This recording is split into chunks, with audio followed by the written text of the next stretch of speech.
नमस्कार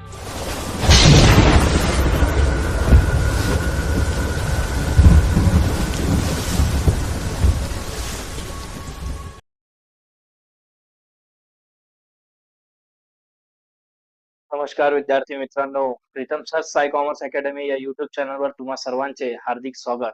मित्रो, आजच्या या भागामध्ये आपण महाराष्ट्र राज्य माध्यमिक व उच्च माध्यमिक शिक्षण मंडळ पुणे अंतर्गत वर्ग 12वी अर्थशास्त्र, कला आणि वाणिज्य विभाग या विषयातील प्रकरण पहिले सूक्ष्म अर्थशास्त्र आणि स्थूल अर्थशास्त्राचा परिचय भाग क्रमांक 6 स्थूल अर्थशास्त्राचे महत्व आणि आपल्या या प्रकरण पहिले मधील हा सर्वात शेवटचा भाग आहे, ज्यामध्ये आपण घेतलेले आहे स्थूल अर्थशास्त्राचे महत्व. आजच्या भागामध्ये आपल्याला जाणून घ्यायचे आहे स्थूल अर्थशास्त्राचे महत्व काय आहे आणि हा जर प्रश्न 4 मार्कासाठी विचारला गेला किंवा 8 मार्कासाठी विचारला गेला तर याला आपण कुठल्या स्वरूपामध्ये लिहू शकतो.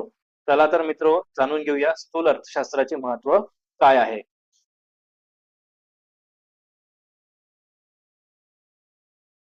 जसे मी या आधी सुद्धा सांगितलेलं आहे, कुठलाही प्रश्न 8 मार्कासाठी विचारला असेल किंवा 4 मार्कासाठी विचारलेला असेल तर सर्वात पहिले त्याची प्रस्तावना देणे खूप गरजेचे आहे. तर सुरुवात ही नेहमी उत्तर लिहित असताना प्रस्तावनेपासूनच व्हायला पाहिजे. आणि स्थूल अर्थशास्त्राची प्रस्तावना देत असताना किंवा स्थूल अर्थशास्त्राचे महत्व लिहित असताना जी प्रस्तावना आपल्याला द्यायची आहे, तर प्रस्तावनेमध्ये आपल्याला सांगायचं आहे की स्थूल अर्थशास्त्र म्हणजे काय आहे, स्थूल अर्थशास्त्रामध्ये कोणत्या घटकांचा अभ्यास केला जातो. जर 4 मार्कासाठी आपण प्रश्नाचं उत्तर लिहितो आहे, 4 गुणांसाठी जर आपण लिहित असेल किंवा 4 मार्कासाठी, तर प्रस्तावनेमध्ये परिभाषा नसली तरीही चालेल. ही जी प्रस्तावना दिलेली आहे ही प्रस्तावना आपण 4 मार्कासाठी 2 ओळीमध्ये किंवा 3 ओळीमध्ये लिहू शकतो.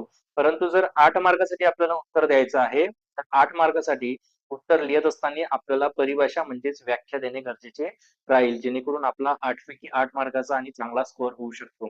तर आपण जाणून घेऊया स्थूल अर्थशास्त्र काय असतं.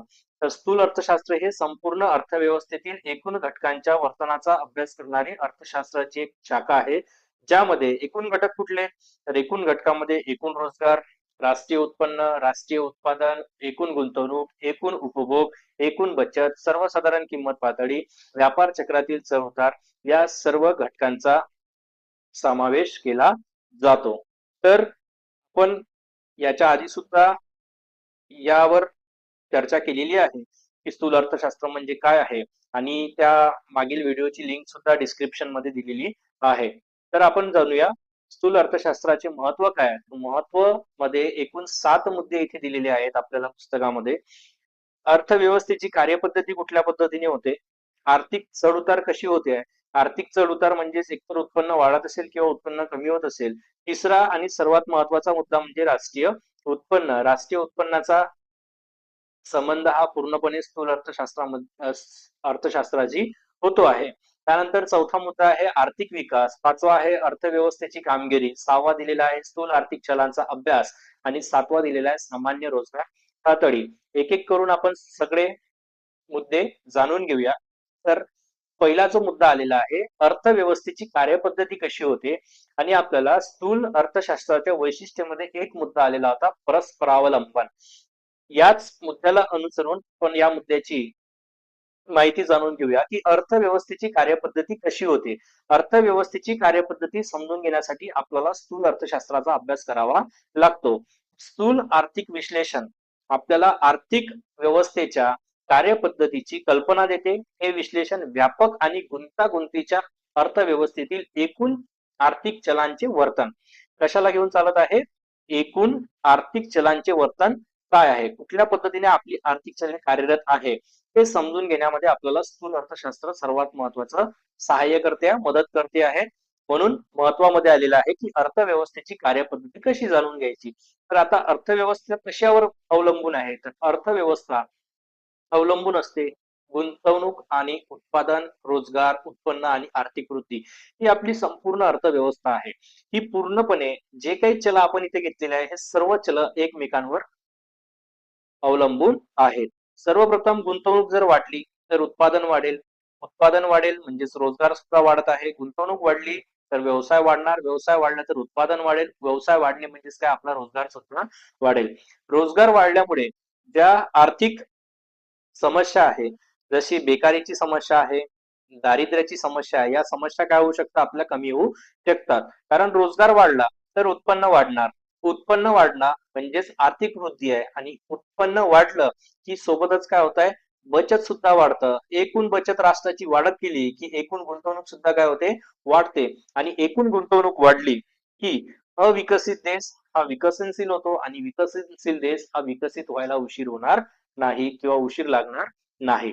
म्हणजेच अर्थव्यवस्था कशी सुरू आहे यासाठी जे आर्थिक चले आहे अर्थव्यवस्थेची, गुंतवणूक असतील, उत्पादन आहे, रोजगार आहे, उत्पन्न आहे, आर्थिक वृद्धी आहे, आर्थिक विकास आहे, हे सगळे आर्थिक चले एकमेकांसोबत परस्परावलंबन या बंधनामध्ये जोडलेले असतात.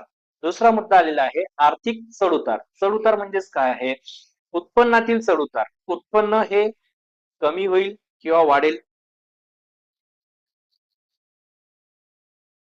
उत्पन्न हा नेहमी कसा असायला पाहिजे, चढता असायला पाहिजे.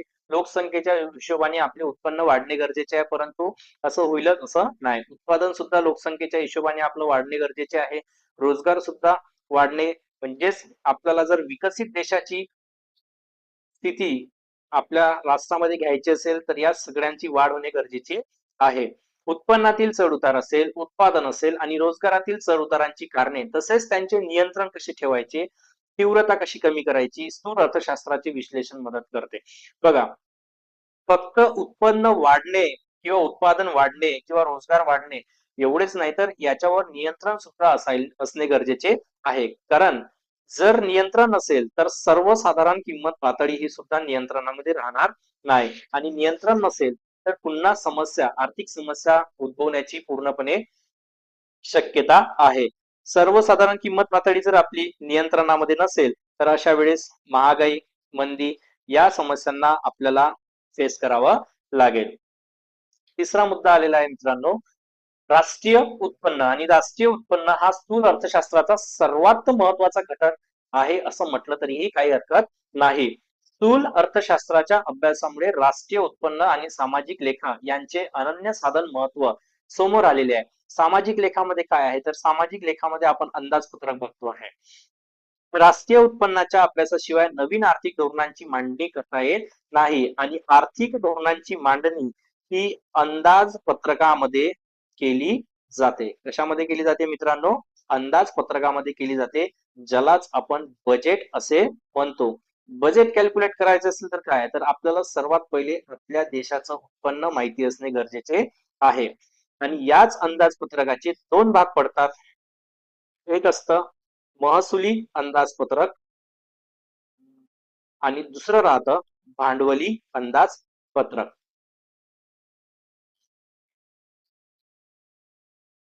सामान्य आणि रेग्युलर उत्पन्न आणि खर्च याच्याशी जे रिलेटेड असतं ते असतं आपलं महसुली अंदाजपत्रक. आणि ज्याचे दीर्घायुष्यामध्ये रिलेटेड असतं, दीर्घ कालावधीसाठी जर आपण अंदाजपत्रक काढतो त्याला भांडवली अंदाजपत्रक असे म्हटले जाते. भांडवली अंदाजपत्रकाच्या माध्यमातून जर खर्च आपण बघितला तर ब्रिजेस बनवणे म्हणजेच पूल बनवणे, डॅम बनवणे अशा पद्धतीचे खर्च भांडवली अंदाजपत्रकामधून काढले जातात. आता दोन्ही अंदाजपत्रामध्ये दोन गोष्टी कॉमन असतात की या अंदाजपत्रकामध्ये काय घेतोय आपण, तर या अंदाजपत्रकामध्ये पूर्णपणे उत्पन्न काय आहे आणि खर्च किती होणार आहे. म्हणजेच अंदाजपत्रक कशासाठी बनवतोय, बघा, राष्ट्रीय उत्पन्नाच्या अभ्यासाशिवाय नवीन आर्थिक धोरणांची मांडणी करता येणार नाही आणि नवीन आर्थिक धोरण जे आहे ते कशामध्ये असतात, अंदाजपत्रकामध्ये आहे. मग राष्ट्रीय उत्पन्न किती आहे हे सगळ्यात पहिले आपल्याला अंदाजपत्रकाच्या माध्यमातून जाणून येतं आणि त्यानंतर त्या उत्पन्नाच्या रिगार्डिंग आपला वर्षभरामध्ये होणारा खर्च किती आहे हे सुद्धा माहिती पडतं. नवीन धोरण जेव्हा बनवायचे असतं तर ते नवीन धोरण बनवण्यासाठी सर्वात पहिले जो अभ्यास व्हायला पाहिजे, कशाचा व्हायला पाहिजे, राष्ट्रीय उत्पन्नाचा होणे गरजेचे आहे. त्यानंतर आपण पुढच्या मुद्द्याकडे जाऊया. चौथा मुद्दा आलेला आहे आर्थिक विकास. आर्थिक विकास केव्हा होईल, जेव्हा आर्थिक वृद्धी होईल तेव्हा आर्थिक काय होणार, विकास होणार. आर्थिक वृद्धीमध्येच काय की आपली आर्थिक क्षमता जेव्हा वाढेल, आर्थिक क्षमता वाढत असताना जो क्षमता वाढल्याच्या नंतर दारिद्र्य कमी होईल, बेकारी कमी होईल, उत्पन्न वाढणार, रोजगार वाढणार आणि रोजगार वाढल्यामुळे आपल्या राहणीमानात होणारा जो काही बदल आहे तो राहणीमानात होणारा बदल म्हणजेच काय, आपला आर्थिक विकास. स्थूल अर्थशास्त्रातील प्रगत अध्ययनामुळे विकसनशील देशातील दारिद्र्य, उत्पन्न व संपत्तीतील विषमता, लोकांच्या राहणीमानातील फरक. राहणीमानातील फरक काय असतो? आपण खूप वेळा आपल्या राहणीमानाला दुसऱ्यांसोबत काय करतोय? कंपेअर करतोय. श्रीमंत लोकांचे राहणीमान, गरिबांचे राहणीमान, मध्यमवर्गीयांचे राहणीमान यांच्या सगळ्यांच्या राहणीमानामध्ये आपल्याला काय दिसतो? फरक जाणवून येतो. हा फरक कशामुळे असतो? कारण इथे जे आपली उत्पन्न आहे त्या सर्वांचं तिन्ही गटाचं उत्पन्न कसं असतं? वेगळं असतं. म्हणून राहणीमानातला फरक सुद्धा कसा आहे? आपल्याला जाणवून दिसेल. विकसित देश असेल तिथलं राहणीमान वेगळं आहे. विकसनशील देश असेल तिथलं राहणीमान वेगळं आहे. आणि अविकसित देश असेल तर तिथलं राहणीमान सुद्धा कसं आहे? वेगळं आहे. आणि राहणीमानासाठी जो काही आपण खर्च करणार, जसा आपल्या ज्या मूलभूत गरजा आहे, अन्न, वस्त्र, निवारा आणि शिक्षण, या मूलभूत गरजा पूर्ण केल्याच्या नंतर आर्थिक वृद्धी जेव्हा होती आहे, तर आर्थिक वृद्धी जेव्हा होईल त्यानंतर आपण आपल्या राहणीमानामध्ये बदल करू शकतो. म्हणजे सुरुवातीला मूलभूत गरजा त्या पूर्ण व्हायला पाहिजे. त्यानंतर आर्थिक वृद्धी देशाची व्हायला पाहिजे आणि त्यानंतरच आपल्या देशाचा आर्थिक विकास हा होऊ शकतो. जर आपल्या देशाचे उत्पन्न ही फक्त आपल्या मूलभूत गरजा पूर्ण करण्यापुरतेच असेल, तर त्या देशामध्ये आर्थिक विकास संभव नाही आहे. स्थूल अर्थशास्त्रातील प्रगत अध्ययनामुळे विकसनशील देशातील दारिद्र्य, उत्पन्न व संपत्तीतील विषमता, लोकांच्या राहणीमानातील फरक इत्यादी समस्या समजण्यास मदत होते. ते आर्थिक विकास साध्य करण्यासाठी मदत करते. आर्थिक विकास जर साध्य करायचा असेल तर त्यासाठी आपल्याला पूर्णपणे स्थूल अर्थशास्त्राचा अभ्यास महत्वाचा आहे. नंतरचा मुद्दा आलेला आहे, अर्थव्यवस्थेची कामगिरी काय आहे? अर्थव्यवस्थेची कामगिरी काय आहे? संपूर्ण अर्थव्यवस्थेला कामगिरीचे विश्लेषण करण्यासाठी स्थूल अर्थशास्त्र मदत करते. तसं राष्ट्रीय उत्पन्नाच्या आकडेवारीतील उपयोग दीर्घकाळात अर्थव्यवस्थेच्या कामगिरीचे मापन करण्यासाठी केला जातो. आकडेवारीतील उपयोग याच्यावर आपल्याला पूर्ण एक प्रकरण सुद्धा दिलेलं आहे निर्देशांक नावाचं. तर निर्देशांकामध्ये काय असते? निर्देशांक काय काम करतं? की निर्देशांक हे एक खूप चांगलं माध्यम आहे, एक चांगलं साधन आहे ज्याच्या मदतीने आपण सरासरी चांगल्या पद्धतीने काढू शकतोय. मागील वर्षी काय आपलं उत्पादन होतं, या वर्षीचं उत्पादन काय आहे, या दोघांची आपण तुलना करू शकतो. आपल्याला जेव्हा ऐकायला मिळते की भारताचा ग्रोथ रेट वाढलेला आहे, भारतामध्ये बेकारी वाढलेली आहे किंवा बेकारी कमी झालेली आहे, रोजगार वाढलेला आहे किंवा रोजगार कमी झालेला आहे, भारताचं राष्ट्रीय उत्पन्न वाढलेलं आहे किंवा कमी झालेलं आहे, हे कशावरून करतात मित्रांनो? की मागच्या वर्षीचं काय आपलं उत्पन्न होतं, या वर्षीचं काय उत्पन्न आहे, याची तुलना जेव्हा आपण राष्ट्रीय उत्पन्नाच्या आकडेवारीच्या माध्यमातून करतो आहे, तर आपल्याला दीर्घकाळापर्यंत कामी पडणार आहे, उपयोगी पडणार आहे. कारण अर्थव्यवस्थेला ज्यावेळेस आपण दीर्घ अभ्यास करायचा विचार करतो, तर तो दीर्घ अभ्यास आपल्याला स्थूल अर्थशास्त्राच्या माध्यमातूनच करावा लागेल. बघा, संपूर्ण अर्थव्यवस्थेला कामगिरीचे विश्लेषण करण्यासाठी स्थूल अर्थशास्त्र मदत करते. राष्ट्रीय उत्पन्नाच्या आकडेवारीचा उपयोग दीर्घकाळात अर्थव्यवस्थेच्या कामगिरीचे मापन करण्यासाठी केला जातो. एका कालावधीत उत्पादित वस्तू व सेवांची तुलना दुसऱ्या कालावधीत उत्पादित वस्तू व सेवांची केली जाते. जसं आपल्याला माहिती आहे की 2014 आपण इथे 10 वर्षांचा कालावधी घेतोय, 2014 ते 2024. 2014 मध्ये भारताचं राष्ट्रीय उत्पन्न किती होतं? 2024 मध्ये भारताचं राष्ट्रीय उत्पन्न किती आहे? मग 2014च्या तुलनेमध्ये राष्ट्रीय उत्पन्न भारताचं वाढलं की कमी झालं? यावरून आपण पुढील जो काही विकास कार्यक्रम आपल्याला घ्यायचे आहे ते आपण निर्धारित करू शकतो. म्हणजे सांगायचं हे आहे की राष्ट्रीय उत्पन्नाची जी आकडेवारी आहे त्या आकडेवारीचा उपयोग आपल्याला दीर्घकाळात अर्थव्यवस्थेचे कामगिरीचे मापन करण्यासाठी करता येऊ शकतो. आणि दीर्घकाळासाठी जर अर्थव्यवस्थेच्या कामगिरीचे मापन करण्यासाठी राष्ट्रीय उत्पन्न आपल्याला वापरायचे असेल किंवा उपभोगात आणायचे असेल तर त्यासाठी आपल्याला स्थूल अर्थशास्त्राचा अभ्यास करणे गरजेचे आहे. नंतरचा मुद्दा आलेला आहे, स्थूल आर्थिक चलांचा अभ्यास काय आहे? तर आर्थिक चले हे आल्याबरोबर लक्षात ठेवायचं की एकूण उत्पन्न किती होत आहे, एकूण उत्पादन किती आहे, रोजगार किती आहे, सामान्य किंमत पातळी किती आहे, या सर्व आर्थिक चले जी एकमेकांसोबत संबंधित आहे, परस्परावलंबित आहे. अर्थव्यवस्थेचे कार्य समजून घेण्यासाठी स्थूल आर्थिक चलांचा अभ्यास करणे महत्वाचे आहे. आपल्या अर्थव्यवस्थेतील मुख्य आर्थिक समस्या या एकूण उत्पन्न, उत्पादन व रोजगार आणि सामान्य किंमत पातळी यासारख्या आर्थिक चलांशी संबंधित आहे. बघा, एकूण आर्थिक समस्या आणि आर्थिक समस्या या कशांशी संबंधित आहे? आर्थिक चलांशी संबंधित आहे. मग कुठल्या पद्धतीने आहे? जसं फॉर एक्झाम्पल बघा, एक मिनिट, आपल्या मुख्य आर्थिक समस्या आपण भारताचाच विचार करूया. ठीक आहे. भारताची जर आपण आर्थिक समस्या घेतली तर आपल्याला असं दिसतंय की बेकारी, रोजगार नाही आहे, रोजगार नसल्यामुळे दारिद्र्य नाही आहे. ठीक आहे. रोजगार नसल्यामुळे काय आहे? दारिद्र्य नाही आहे, सॉरी, दारिद्र्य वाढते आहे. एक सेकंड. बघा, आपल्या इथे काय आहे? बेकारी आहे. बेकारी असेल तर काय होणार? दारिद्र्य वाढणार. आणि हेच दारिद्र्य काय करायचं? आपल्याला कमी करायचं आहे. दारिद्र्य कमी होईल तर बेकारी सुद्धा काय होणार? कमी होणार. दारिद्र्य कमी करायचं आहे, बेकारी कमी करायची असेल तर आपल्याला सर्वात पहिले रोजगाराची निर्मिती करणे गरजेचे आहे. रोजगाराची निर्मिती कशी होणार? जोपर्यंत अर्थव्यवस्थेमध्ये गुंतवणूक होणार नाही. याची डायग्राम सुद्धा आपण बघितलेली आहे. गुंतवणूक होईल तर सोबत उत्पादन वाढेल. उत्पादन वाढेल, तर उत्पादन वाढून होणार का? नाही.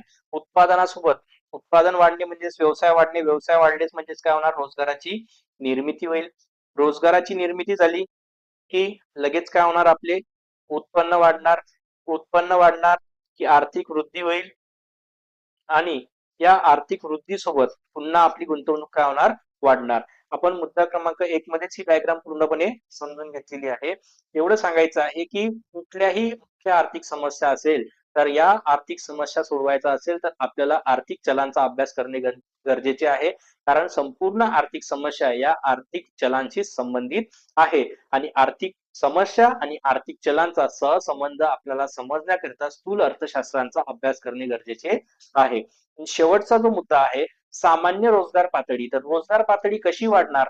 तर आत्ताच आपण बघितलं आहे, जोपर्यंत गुंतवणूक वाढणार नाही, तोपर्यंत रोजगार वाढणार नाही. कारण गुंतवणूक जर वाढत असेल, एकदा गुंतवणूक वाढली की आपल्या इथे काय वाढणार? व्यवसाय वाढणार आणि व्यवसाय वाढले की ऑटोमॅटिकली काय होईल? रोजगार वाढायला सुरुवात होईल. म्हणजेच रोजगार पातळी जरी वाढवायची असेल, सामान्य रोजगार पातळी वाढवायची असेल, तर त्यासाठी सुद्धा आपल्याला स्थूल अर्थशास्त्राचा अभ्यास करणे गरजेचे आहे. मित्रहो,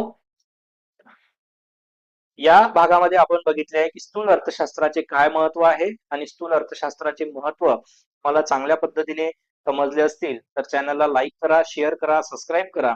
तसेच तुमच्या जवळच्या मित्रांना सुद्धा व्हिडिओला शेअर करा. त्यांना सुद्धा सांगा की चॅनलला लाईक करा, शेअर करा, सबस्क्राईब करा. वाणिज्य शाखेचे जे आपले महत्वाचे विषय आहे, जसे की अर्थशास्त्र, त्यानंतर दुसरा येतोय आपला चिटणीसाची कार्यपद्धती. लवकरच आपण चिटणीसाची कार्यपद्धती याच्यावर सुद्धा व्हिडिओ बनवणार आहोत. त्यानंतर आपला तिसरा विषय आहे वाणिज्य संघटन